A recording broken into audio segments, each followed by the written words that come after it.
He was born into privilege, power, and expectation. Yet no one alive at the time could have imagined what this man would become. When Henry VIII took the English throne in 1509, England was a Catholic nation loyal to Rome, guided by centuries of tradition and religious authority. But by the time of his death, England had broken from the Pope.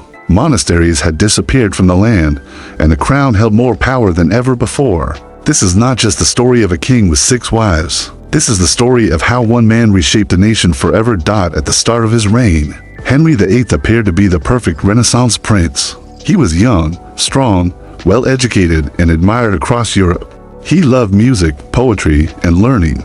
The people of England welcomed him with hope after the cautious rule of his father. Henry believed deeply that kings ruled by divine right, chosen by God himself, and from the beginning, he saw himself as more than just England's ruler. He believed he was destined for greatness. In his early years, Henry was a loyal Catholic.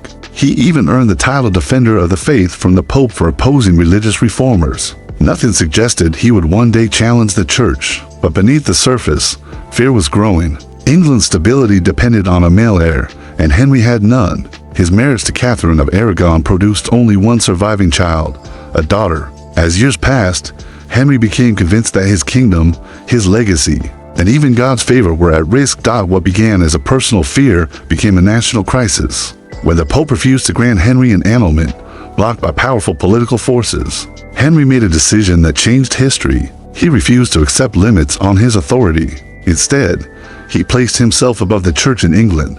Monasteries were dissolved, ancient traditions erased, and enormous wealth transferred to the crown. England was transformed, not by war, but by the will of one man. As Henry's power grew, so did his ruthlessness. Opposition was crushed. Loyalty became survival. His marriages reflected his fears, his need for control, and his obsession with securing his dynasty. By the later years of his reign, injury and illness had changed him. The vibrant young king became a feared ruler, enforcing obedience through law and punishment. Yet even then, Henry believed he was protecting England. When Henry VIII died in 1547, he left behind a stronger monarchy in a deeply divided nation. His choices shaped England's future, for better and for worse. He was neither purely hero nor simple villain. He was human, ambitious, fearful, and powerful enough to change the course of history. This was only the beginning of his legacy. In the next part, we will explore how his children inherited a kingdom forever altered by their father's choices. If you enjoyed this historical documentary short, like the video, subscribe for more true history, and comment below with your thoughts on King Henry VIII.